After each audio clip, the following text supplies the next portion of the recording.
শুভ সকাল my YouTube family, love you all. গরম চা খাই একটা। বিসমিল্লাহির রহমানির রহিম। বাপরে টক।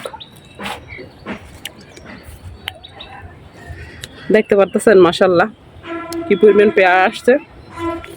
মাশাল্লাহ, শুকর আলহামদুলিল্লাহ। জাস্ট দেখুন,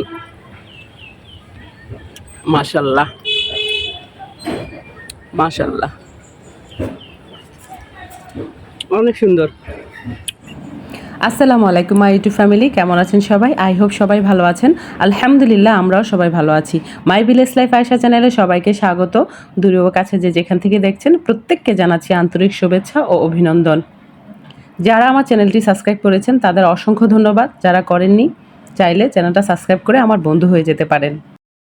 আমি ও আমার পরিবারের সবাই সকালে ফজর নামাজ দিয়েই দিনটা শুরু করি আলহামদুলিল্লাহ। আপনারা আমার পরিবারের জন্য দোয়া করবেন, আমিও আপনাদের সবার জন্য দোয়া করি।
ফজরের নামাজ পড়ে কোরআন পড়ে হাঁটাটা না হলে মনে হয় আজকের দিনে আমি আসলে কিছুই করতে পারিনি। তেমনি প্রতিদিন সকালে যে কোনো কাজ করাটা আমি অনেকটাই এনজয় করি। আর সকালবেলা যে কাজটা আমি শুরু করি সেটা আলহামদুলিল্লাহ অনেক সুন্দর হয়। তাই যে কোনো একটা ভারী কাজ বা যে কোনো একটা কিছু আমি সকাল থেকেই শুরু করি। তোমার সঙ্গে যদি কেউ বিতর্ক করতে আসে তখন ছোট বড় সকল প্রমাণ তার সামনে রেখে দিয়ে চুপ হয়ে যাও। প্রমাণগুলি থেকে সেই বেছে নেবে কোনটি দুর্বল আর কোনটি মজবুত। তোমার ফয়সালা করার ফুসরাত কোথায়? যেমন এক ব্যক্তি নাপিতের দিয়ে চুল কাটাচ্ছিল। সে নাপিতকে বলল, আমার মাথায় সাদা চুলগুলি তুলে দাও। নাপিত তার মাথার সব চুল খুর দিয়ে চেঁচে তার সামনে রেখে দিয়ে বলল, আপনি আপনার সাদা চুলগুলো বেছে নিন। চুল কাটা আমার কাজ, সাদা চুল বাছা আমার কাজ নয়। সুতরাং তোমার কাজ শুধু প্রমাণ পেশ করা, ফয়সলা দেওয়া তোমার কাজ নয়।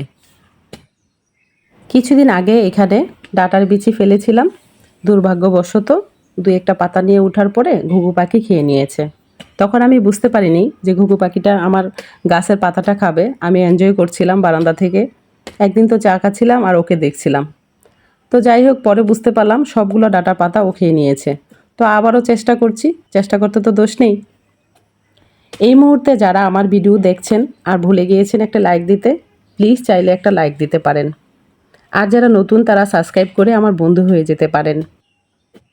আমার ভিডিওগুলো দেখে যারা ফুল ওয়াচ করছেন এবং সুন্দর সুন্দর কমেন্ট দিচ্ছেন, আমি একটি গ্রামের সাধারণ মহিলা, অন্তর থেকে জানাচ্ছি অনেক অনেক ভালোবাসা। কথা বলতে বলতে কোদাল দিয়ে কুপিয়ে মাটিগুলো আমি নরম করে নিয়েছি। এবার একটু হালকা চেলে চেলে মাটিগুলো সমান করে দিব, কারণ এখন যেহেতু বৃষ্টির সিজন, কিছুদিন পর পর বৃষ্টি আসছে, তো জায়গায় জায়গায় জমে যাবে। সেজন্য এভাবে চেলে মাটিটা সমান করে দিচ্ছি।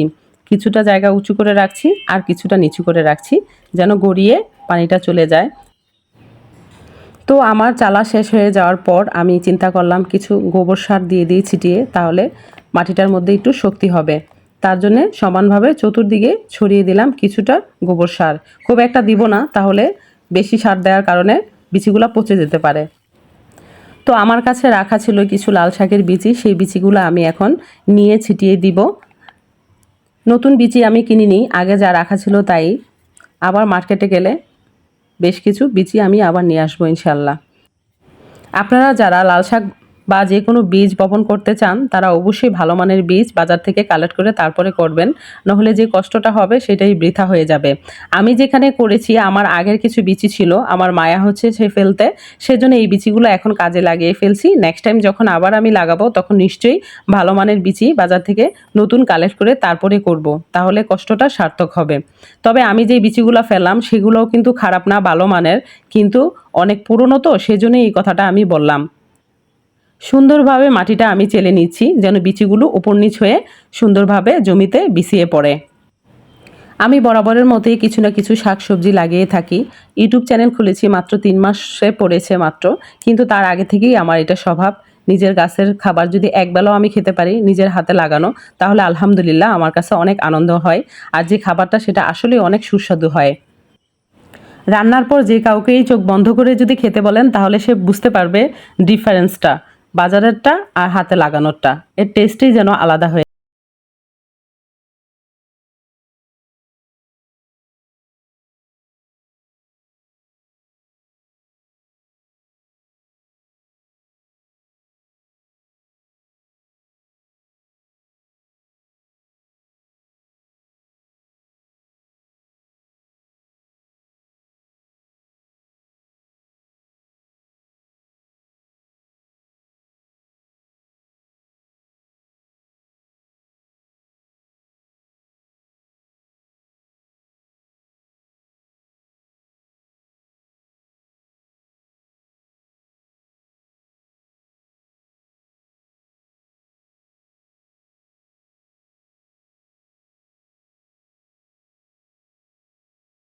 ভিন্ন স্বাদের কচু শাক রান্না করে দেখাবো। মুসুরের ডাল, আলু কুচি আর পেঁয়াজ কাঁচামরিচ দিয়ে 1 গ্লাস পানি দিয়ে সিদ্ধ বসিয়ে দিব।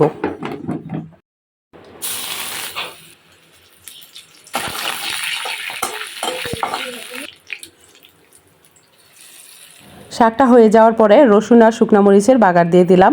এবার গলাতে লাগতে পারে যেহেতু কচু শাক, সেজন্য আমি কিছু তেঁতুলও দিয়ে দিলাম। হয়ে গেল আমার মজাদার কচু শাক। যে কখনো খায় না সেও চেটেপুটে খেয়ে নিবে। এইভাবে রান্না করে দেখবেন আপনারা। লাস্টে লবণ একটু আমার দরকার ছিল তাই দিয়ে দিলাম। আলহামদুলিল্লাহ আমার কচু শাক রান্না হয়ে গেছে। ভিডিওটি যদি আপনাদের কাছে ভালো লাগে তাহলে অবশ্যই লাইক কমেন্ট শেয়ার করবেন, পাশে থাকা বেল আইকনটি ক্লিক করে দিবেন যেন নেক্সট ভিডিও পোস্ট করার সাথে সাথে নোটিফিকেশনটি পেয়ে যান। তাহলে আজকের মতো এখানেই রাখছি, দেখা হবে নেক্সট ভিডিওতে। ভালো থাকবেন, সুস্থ থাকবেন, আল্লাহ হাফেজ।